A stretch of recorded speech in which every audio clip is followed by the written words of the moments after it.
आज आहे 26 जुलै म्हणजे कारगिल विजय दिवस। आजच्याच दिवशी 26 जुलै 1999ला भारतानं पाकिस्तानचा कारगिलच्या युद्धात पराभव केलेला होता। कारगिलमध्ये पाकिस्तानचं सैन्य अचानकपणे थंडीच्या दिवसामध्ये घुसलेलं होतं। त्यावेळेला अशी पद्धत होती की थंडीच्या दिवसात LOC वरती सैन्य तैनात असायचं नाही। त्यावेळेला पाकिस्तानचं सैन्य तिथं घुसलं आणि नंतर भारतानं एक ऑपरेशन विजय नावाची एक मोहीम केली आणि जवळजवळ 60 दिवसांचं एक युद्ध झालं। या युद्धामध्ये भारतानं पाकिस्तानचा पराभव केला आणि सर्व काही LOCच्या अलीकडचा जो भाग होता, सगळी शिखरं होती, ती भारतानं परत मिळवली। या युद्धामध्ये अनेक वेगवेगळ्या गोष्टी बघायला मिळाल्या, ज्यामध्ये सायकोलॉजिकल वॉरफेअरचा देखील भाग होता। पाकिस्ताननं भारतावर आणि भारतानं पाकिस्तानवर सायकोलॉजिकल कुरघोड्या करायचा देखील प्रयत्न केला आणि यामध्ये बॉलिवूडचा चांगलाच उपयोग होत होता। यामध्ये भारतानं पाकिस्तानला एक असा धडा दिला होता, एक अशी अब्रू काढलेली होती। एक असा इंटरेस्टिंग किस्सा तुम्हाला आजच्या या व्हिडिओमध्ये सांगतो। मी आहे रणजित यादव आणि तुम्ही पाहताय द मराठी बाणा। भारत आणि पाकिस्तान हे एकाच भूमीचे दोन भाग आहेत। म्हणजे भारत आणि पाकिस्तान पूर्वी एकच देश होते, नंतर त्याचे दोन तुकडे झाले। त्यावेळेला म्हणजे 1999ला पाकिस्तानचे पंतप्रधान होते नवाज शरीफ आणि त्यांचे आर्मी चीफ होते, जसं आसिम मुनीर आता, त्यावेळेला त्यांचे आर्मी चीफ होते परवेज मुशर्रफ। आता त्यावेळेला भारत आणि पाकिस्तानचे लोक काही जास्त वेगळे नाहीत, दोघांचे स्वभाव देखील एकसारखेच आहेत, त्यात आणि नॉर्थ इंडियन्स असतील तर ते, आणि यामध्ये सायकोलॉजिकल वॉरफेअरचा वापर केला जातो। काही पाकिस्तानी सैनिक असं म्हणाले की तुम्हाला काश्मीर पाहिजे, आम्ही काश्मीर सोडून जातो, पण आम्हाला माधुरी दीक्षित आणि रवीना टंडन द्या।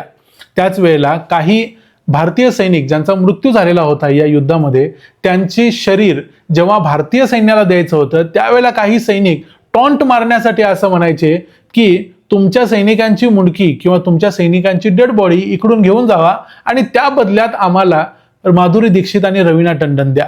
म्हणजे प्रत्येक वेळी रवीना टंडन, माधुरी दीक्षित असं म्हणून भारताला हिणवण्याचा प्रयत्न ते करायचे आणि यातून काहीतरी दाखवायचा प्रयत्न करायचे। खरं तर पाकिस्तानकडे स्वतःची अशी फिल्म इंडस्ट्री कधी जन्मालाच आली नाही, ती जन्मताच मेली आणि ती आज देखील मेलेलीच आहे। त्यामुळे पाकिस्तान भारतीय डेटा कंझ्युम करतो, भारताचे चित्रपट बघतो, भारतीय गाणी वाजवतो आणि भारताच्याच गाण्यांवरती तिथले सगळं काही चालतं। त्यामुळे पाकिस्तानमध्ये भारतीय गोष्टी सगळ्या फॉलो केल्या जातात। त्यामुळे प्रत्येक वेळी असं हे व्हायचं, या गोष्टीचा भारतीय सैन्यानं मग एक जबरदस्त उत्तर दिलं। कारण यामध्ये दुसरी एक गोष्ट होती, पाकिस्तानचे जे पंतप्रधान होते नवाज शरीफ, त्यांना देखील रवीना टंडन आवडायची। त्यामुळे या सगळ्या गोष्टींच्या वरती मात करण्यासाठी रवीना टंडनच्याच नावानं भारतीय सैन्याने याचं एक उत्तर दिलं, ते म्हणजे भारताचे एअरफोर्सनं दिलेलं उत्तर होतं।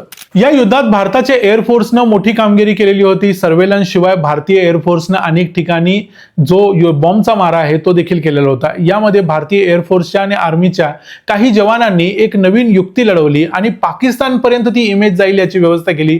भारतानं काही बॉम्ब्स बनवले, ते पाकिस्तानच्या दिशेने वळवले आणि त्या बॉम्ब्स वरती लिहिलेलं होतं फ्रॉम रवीना टंडन टू नवाज शरीफ। अशा पद्धतीने लिहिलेले अनेक बॉम्ब्स भारतीय सैन्यानं पाकिस्तानवरती डागले आणि एक प्रकारे पाकिस्तानला जी रवीना टंडन पाहिजे होती त्या रवीना टंडन कडून बॉम्ब पाठवून दिले। अशा प्रकारचा सायकोलॉजिकल वॉरफेअरचा एक खेळ भारतीयांनी पाकिस्तान बरोबर केला। या युद्धाच्या काळातली आणखी एक इंटरेस्टिंग गोष्ट म्हणजे खरोखर रवीना टंडन 1999ला कारगिल युद्धाच्या दरम्यान तिथं बॉर्डरवरती गेलेली होती। आणखी एक इंटरेस्टिंग गोष्ट म्हणजे रवीना टंडननं अनेक वर्षांनी परत एकदा 2021च्या 26 जुलैला हाच फोटो शेअर केला होता आणि सांगितलं होतं की मी तिथं स्वतः गेलेले होते। त्यामुळं रवीना टंडनची ही स्टोरी आहे। पण रवीना टंडननं फेकलेला बॉम्ब किंवा रवीना टंडनच्या नावानं फेकलेला बॉम्ब नवाज शरीफला लागला काय? तर नाही लागला। पण नवाज शरीफला आणखी एक बॉम्ब लागला असता, ज्यातून नवाज शरीफ मरता मरता वाचला। ती एक आणखी एक इंटरेस्टिंग गोष्ट आहे जी 24 जून 1999ला घडली। त्या दिवशी झालेलं असं होतं की सकाळी 8:45 इंडियन एअरफोर्सचं एक जॅग्वार विमान होतं, ते आपले बॉम्ब फेकत जात होतं। त्यावेळेला त्यांना समोर गुलटेरी नावाचं एक पाकिस्तानचं गाव दिसत होतं। या गावावरती भारतीय हवाई दल तिथं हल्ला करणार होतं, पण प्रत्यक्षात त्यावेळेला अशी बातमी मिळालेली होती की पाकिस्तानचे पंतप्रधान आणि जनरल परवेज मुशर्रफ दोघं देखील तिथं व्हिजिट करतायत। म्हणजे जरी युद्ध चालू असलं तरी डायरेक्ट आपण पाकिस्तानच्या पंतप्रधानांना मारायला नको, असं एक असायचं। त्यामुळं भारतीय सैन्याला जशी माहिती मिळाली तशी AK सिंग नावाचे जे एअर मार्शल होते त्यांनी ही माहिती तिथं दिली, तिथल्या जे कोणी त्या ठिकाणी कमांडंट असेल त्यांना दिली आणि त्यांनी मग या गोष्टीची अंमलबजावणी केली। नाहीतर भारतानं डायरेक्ट गुलटेरीवर बॉम्ब फेकला असता तर नवाज शरीफ त्याच युद्धात मारला गेला असता। पण भारतीयांनी जो बॉम्ब फेकला त्यावेळेला तो भारताच्या स्पेसमध्ये म्हणजे LOCच्या आपल्या भागात पडला आणि एका कॉर्नरमध्ये पडून तो फुटला. अन्यथा तो जर गुलटेरीवर पडला असता तर नवाज शरीफ त्यामध्ये गेला असता.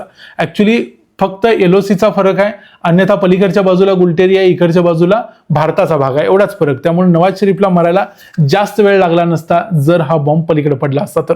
अशा पद्धतीनं पाकिस्तानचे अनेक नेते, पाकिस्तानचे अनेक हुकुमशाह भारतीय अभिनेत्रींचे फॅन राहिलेले आहेत. तो त्यांचा इतिहास आहे, कारण त्यांच्याकडे स्वतःची इंडस्ट्री कधी जन्माला आली नाही. त्यामुळे त्यांच्याकडं आपल्या अशा अभिनेत्री, हिरो, त्यांचे असे चित्रपट असं काही नाही. त्यांचं सगळं काही जे फेवरेट असतं ते भारतीय असतं. यामध्ये काही इंटरेस्टिंग गोष्टी सांगायच्या तर जनरल परवेज मुशर्रफला 2009 मध्ये एका इंटरव्ह्यू मध्ये विचारलेलं होतं की तुझ्या आवडत्या नट्या कोण कोण आहेत. त्यावेळेला त्याने सांगितलं होतं की ऐश्वर्या राय आणि प्रियांका चोप्रा या माझ्या आवडत्या नट्या आहेत. त्यानंतर त्याची बायको जी ही भारताच्या दौऱ्यावरती त्याच्याबरोबर आलेली होती 2005 साली, जेव्हा मनमोहन सिंग पंतप्रधान होते, त्यावेळेला तिची आवडती अभिनेत्री होती राणी मुखर्जी, म्हणून राणी मुखर्जीला त्या डिनरला बोलवलेलं होतं. याच्याशिवाय इम्रान खानला रेखा आवडायची, झीनत अमान आवडायची. त्यानंतर जुल्फिकार अली भुट्टो नावाचा जो नेता होता त्याला मधुबाला एवढी असाही आवडायची की तो जेव्हा मुंबईत असायचा त्यावेळेला तो अक्षरशः त्या मुघले आझमच्या सेटवरती पडून असायचा. याच्याबद्दलची एक स्टोरी आम्ही अगोदर केलेली आहे, ती तुम्ही जरूर बघा. अशा पद्धतीनं पाकिस्तानच्या जे राजकारणी आहेत त्यांचं हे प्रेम भारतीय अभिनेत्रींच्या बद्दल नेहमी राहिलंय. पण रवीना टंडनच्या बाबतीत मात्र किस्सा थोडा वेगळा झाला. रवीना टंडनच्या नावानं भारतीय आर्मीनं बॉम्बच पाठवून दिले पाकिस्तानमध्ये. आज 26 जुलै म्हणजे भारताचा कारगिल विजय दिवस. त्याबद्दल तुम्हाला कारगिल विजय दिवसाच्या खूप खूप शुभेच्छा. हा व्हिडिओ तुम्हाला कसा वाटला ते आम्हाला कमेंट्समध्ये जरूर सांगा. व्हिडिओ आवडला असेल तर व्हिडिओला लाईक करा, चॅनलला सबस्क्राईब करा. पुन्हा भेटू पुढच्या व्हिडिओमध्ये. तोपर्यंत पाहत राहा द मराठी बाणा. जय हिंद, जय महाराष्ट्र.